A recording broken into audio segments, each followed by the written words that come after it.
नमस्कार. सखी सह्याद्रीच्या आजच्या भागात मी पूनम आपल्या सगळ्यांचं मनपूर्वक स्वागत करते. सखी, दिवाळी झाली, पण या दिवाळीत मात्र आपण दुप्पट खाल्ल्यामुळे आपलं वजन वाढतं, जिभेवर ताबा नसल्यामुळे अति खाल्लं जातं आणि याचा सगळा जो परिणाम आहे तो आपल्या आरोग्यावर होतो.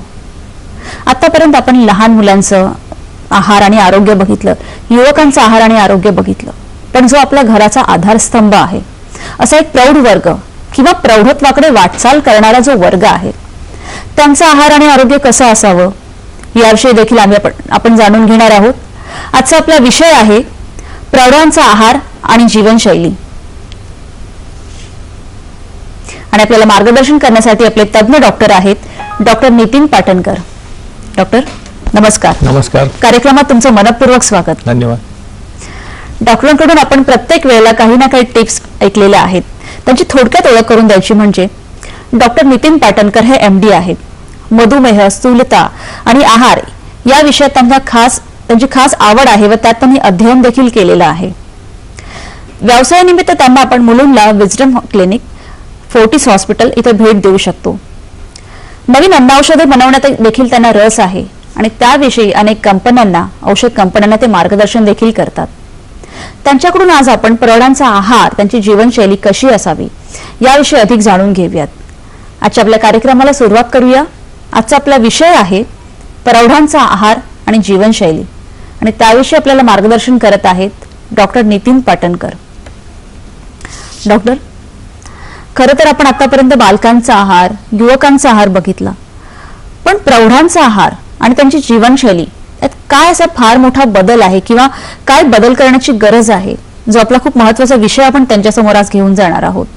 आणि तुम्ही मगाशी गप्पां चौकात मला एक छान छोटीशी गोष्टही सांगितली होती ह्याविषयी, आमच्या प्रेक्षकांनाही काय सांगाल? कसं आहे की प्रौढत्वाकडे माणूस झुकायला लागला, म्हणजे साधारणपणे 30 नंतर 35 नंतर, तर त्याच्यामध्ये आपल्या लहानपणापासूनच्या सवयींमध्ये आहार किंवा व्यायाम किंवा विहार आणि विचार या तिन्हीमध्ये थोडे थोडे बदल करायला लागतात. तर सगळ्यांनी आपण एक लहानपणी गोष्ट ऐकली असेल की म्हणजे भाकरी का करपली, घोडा का बसला आणि पान का सडलं, तर ह्या तिन्हीला उत्तर होतं की न फिरवल्याने.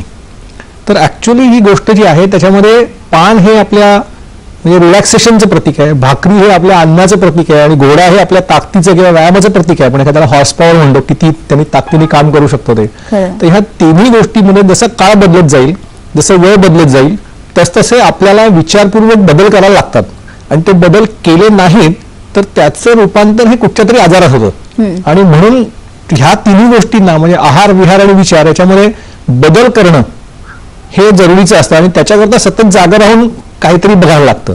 तर ते करत नाही म्हणून आपल्याला आजार होतात. खरं. मग आहार आणि आजार यांचा संबंध काय आहे? अगदी आपलं विस्तारितपणे आपल्या प्रेक्षकांना, कारण खूपदा असं होतं की आहार आणि आरोग्य आपण असं म्हणू शकतो की हे एक वर्तुळच आहे, पण मग त्या आहाराचा आणि आजाराचा काय संबंध आहे? आता कसं आहे की माणसाला जगण्याकरता आहार लागतो आणि निसर्गाने त्याच्या शरीरामध्ये अशी रचना करून ठेवली आहे की त्या आहारामधले जे अन्न घटक आहेत ते वापरूनच शरीर बनतं, त्याच्यातले सूक्ष्म घटक वापरून आपले विचार बनतात. त्यामुळे जे तुम्ही खाता आणि ते शरीर कसं वापरू शकतं त्याच्यावर आपलं आरोग्य अवलंबून असतं. आता ते सगळं करण्यासाठी एक निसर्गातली गोष्ट लागते, ती म्हणजे प्राणवायू. आणि प्राणवायूचा वापर करून अन्नाचे घटक सुटे होतात आणि त्यातनं आपलं शरीर बनत असतं. आता समजा आपला आहार चुकीचा असेल, अति असेल किंवा कमी असेल आणि प्राणवायू जर का तेवढाच घेतला गेला तर ह्यांची सांगड बरोबर घातली जात नाही आणि त्याच्यामुळे प्राणवायूचं काही रूपांतर होतं आपल्या शरीरामध्ये. त्याला ऑक्सिडेटिव्ह स्पेसिस म्हणतात, रिॲक्टिव्ह ऑक्सिडेटिव्ह स्पेसिस, किंवा ऑक्सिजनमुळे होणारी डॅमेज. आणि हा ऑक्सिजन लागतो खाण्यासाठी, खाणं लागतं जगण्यासाठी. त्यामुळे ही चक्र आहेत पूर्ण. आणि त्यामुळे आहार जर का बरोबर नसेल तर पूर्णपणाने शरीराची पूर्ण रचना बदलू शकते आणि त्यातनं आजार निर्माण होऊ शकतात. खरं म्हणजे आहार आणि आरोग्याचा अगदी घनिष्ठ असा तो संबंध आहे. आपल्या पूर्ण कार्यक्रमात आपण तो अजून उलगडून सगळ्यांना सांगणारच आहोत. पण डॉक्टर, काही वेळेला जसं आपण प्रौढांविषयी बोलतोय आजच्या कार्यक्रमात, तर बऱ्याचदा काही जणांना मीठ खूप लागतं जेवणामध्ये. अगदी असेल तरी त्यांना मीठ ताटामध्ये घेतात आणि पुन्हा त्या पदार्थावर मीठ घालण्याची एक सवय असते. मग ते आहारात मिठाचं प्रमाण ह्या वयात किती असावं? आता खरं सांगू की आपण जे काय अन्न खातो म्हणजे तांदूळ, गहू, ज्वारी, बाजरी, भाजी, फळं, या सगळ्यामध्ये सोडियमचं प्रमाण पुरेशा प्रमाणात असतं. त्यामुळे आपल्याला वर्ण मीठ घालून घ्यायची तशी काही गरज नसते. पण मिठामुळे जी चव निर्माण होते आणि मीठ हे म्हणजे सोडियम हा आपल्या सगळ्या शरीरातल्या क्रियाप्रक्रियांना आवश्यक असणारा घटक आहे. त्यामुळे मिठाला एक अनन्यसाधारण महत्व चवीच्या दृष्टीने निर्माण झालंय आणि त्या चवीसाठी आपण मीठ खातो. तर खरं म्हणजे अर्धा चमचा मीठ दिवसभरात पोटात गेलं म्हणजे 3 ग्रॅमपर्यंत मीठ दिवसभरात पोटात गेलं तर ते पुरेसं असतं. पण लोकांना ते मीठ इतकं लावायला लागतं की त्याच्यामुळे मीठ शरीरातनं फेकण्याचं काम किडनी करते आणि त्या किडनीवर सतत लोड पडतं आणि बहुतेक वेळेला त्या मिठाचं प्रमाण एक्सेस झालं शरीरामध्ये की किडनीवर लोड येतं. त्याच्यातनं पुढे ब्लड प्रेशर वाढायला लागतं, त्याच्यातनं पुढे पाणी शरीरात जमून व्हायला लागतं, त्याच्यातनं वजन वाढतं. त्यामुळे मिठामुळे अनेक गोष्टी घडायला लागतात, आजार त्याच्यापासून वाढत जातात.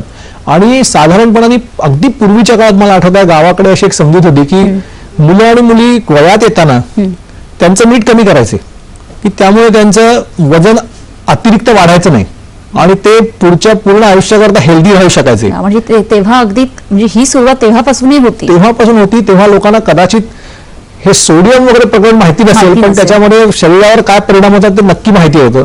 आणि आज त्याच्या विरुद्ध झालेलं आहे. आज आपण नमकीन खाणं एवढं खातो. खरं आहे, हे वेफर्स किंवा लेस किंवा हे जे काही जंक फूड पण असतात तर प्रत्येक ठिकाणी सॉल्टी किंवा हे जे चटपटीत खाणं जे वाढलेलं आहे त्याचाही तेवढाच परिणाम होत असतो. तेवढ्याच मोठ्या प्रमाणावर मीठ शरीरात जातं. करेक्ट, किंवा मीठ जातं त्याच्यामध्ये मीठ असतं त्याच्यावरनं लोक आणखीन मीठ घालून घेतात. वेगवेगळ्या प्रकारचे ड्रेसिंग म्हणा किंवा काही म्हणा त्याच्यामध्ये पण मिठाचेच प्रकार असतात. आणि हल्ली आणखीन एक नवीन गोष्ट झालेली आहे की डाएट फूड ही खूप कॉमन झाली आणि डाएट फूड मध्ये तेल कमी पण मीठ जास्ती असतं. कारण शेवटी चव आणण्याकरता मीठ जास्ती घालतात. त्यामुळे एका बाजूला तेल कमी म्हणजे एक राक्षस कमी तर दुसरा राक्षस आपण जास्ती घेतो शरीरामध्ये. अगदी खरं आहे. डॉक्टर, आपल्या प्रेक्षकांचा पहिला प्रश्न आपण घेऊया, काय आहे बघूया.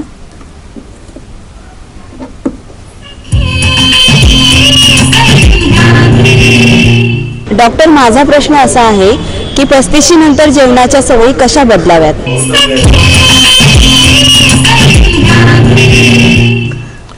डॉक्टर, 35 नंतर जेवणाच्या सवयी कशा असाव्यात? आता 35 नंतर हा एक ढोबळमानाने आपण एक आकडा धरतोय. पण 35 नंतर आपली चयापचय क्रिया किती स्ट्रॉंग आहे, किती ताकदवान आहे, आपण काय पचवू शकतो ते पहिल्यांदा बघायला लागतं. आणि साधारणपणाने म्हणजे पौगंडावस्थेमध्ये किंवा तारुण्यावस्थेमध्ये असताना आपण कमी पचलेलं अन्न किंवा कमी शिजवलेलं अन्न पण पचवू शकतो. पण जसं 35-40च्या नंतर तेच अन्नाचं प्रमाण आपल्याला थोडं बदलायला लागतं. म्हणजे त्यातलं आपण गॅसवर किती शिजवतोय त्याचं प्रमाण बदलायला लागतं. दुसरं म्हणजे की पिष्टमय पदार्थ, प्रथिनं यांच्याकडनं साधारण फळं आणि भाज्या यांच्याकडे झुकणारा आपला आहार असेल तर त्याच्यामुळे जास्ती फायदा होऊ शकतो. तर हे 2 मेन बदल आहेत की 35च्या आधीपर्यंत किंवा तारुण्यावस्थेमध्ये प्रोटीन्स कार्बोहायड्रेटचं प्रमाण खूप असतं आहारामध्ये, ते हळूहळू कमी करत जायला पाहिजे आणि त्याच्या आधी फळं आणि भाज्यांचं प्रमाण वाढवत जायला पाहिजे. हा बदल मेनली डोळसपणाने करायला लागतो की हळूहळू, कारण शेवटी लागलेल्या सवयी आहेत त्या काय अशा पटकन जात नाही पण त्या ठरवून करायला लागतात. त्याच्यासाठी सातत्याने प्रयत्न करणं आणि ते डोळसपणाने करणं ह्याची जरूर असते. कारण आपल्या शरीराला काय पाहिजे, किती पाहिजे हे दुसऱ्यांपेक्षा आपल्यालाच जास्त कळतं, नाही का? खरं. डॉक्टर, मला सांगा ना की तुम्ही स्वतः मधुमेहाचा अभ्यास केलेला आहे, पण मधुमेहाला मधुमेध असंही म्हणतात का, ते आम्हाला जरा विश्लेषण करून सांगा. कारण हा ना म्हणजे मधुमेह हा जो का प्रकार आला की ज्याची सुरुवात एक विक्टर मिन्कोवस्की म्हणून एक सायंटिस्ट होता की ज्यांनी एका कुत्र्यावर प्रयोग करताना त्याचं स्वादुग्रंथी कापून काढली किंवा बंद केली आणि ते बंद केल्यानंतर त्याच्या शरीरामध्ये इन्सुलिन प्रोड्यूस होणं कमी झालं आणि त्याला भसाभस युरिन पास व्हायला लागली आणि ती युरिन त्या माणसाने टेस्ट करून पाहिली आणि ती गोड लागली आणि तिथनं त्याला डायबेटीस हे नाव पडलं, डायबेटीस मलायटस हे नाव पडलं की सायफन सारखी युरिन बाहेर पडते आणि गोड असते. आपल्या इकडे पण पूर्वी त्याला मधुमेह म्हणायचे कारण ते गोड लागायचं म्हणून त्याला मधु हा शब्द आला. पण त्या सायंटिस्ट बद्दल असं सांगतात की त्याला वास यायचा नाही.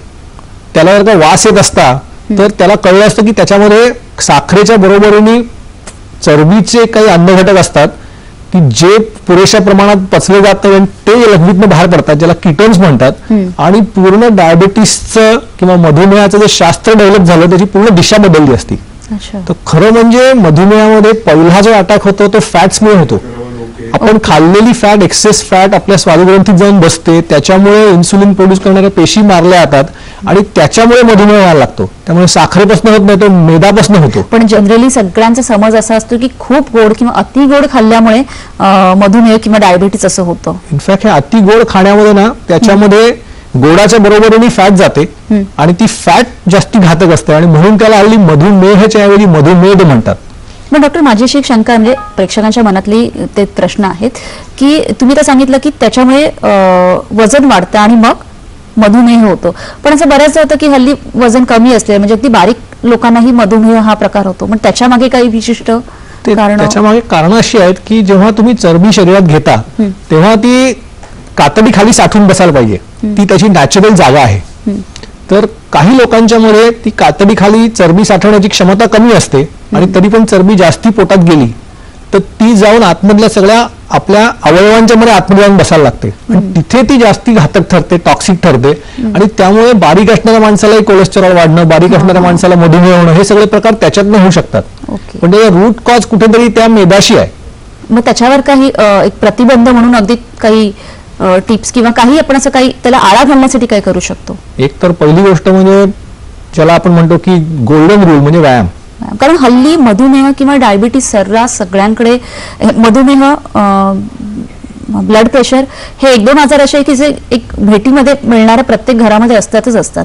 दुर्दैवाने इंडियाला capital of diabetes, capital of blood pressure असं म्हणतात आणि ते खरं आहे की every 3rd person may be diabetic. पण ह्या सगळ्याच्या मागे आपलं जसं आपल्या जीन्स जशी जबाबदार आहेत त्याच्या बरोबरीने आपली जीवनशैली पण जबाबदार आहे. हो, की आपल्याला जर का ती फॅट नाही निचरा करतायत, त्याचा त्या कार्बोहायड्रेटचा नाही निचरा करतायत, तर आपण ते कमी खाल्लं पाहिजे. आपण जीन्स बदलू शकत नाही पण आपल्या सवयी बदलू शकतो.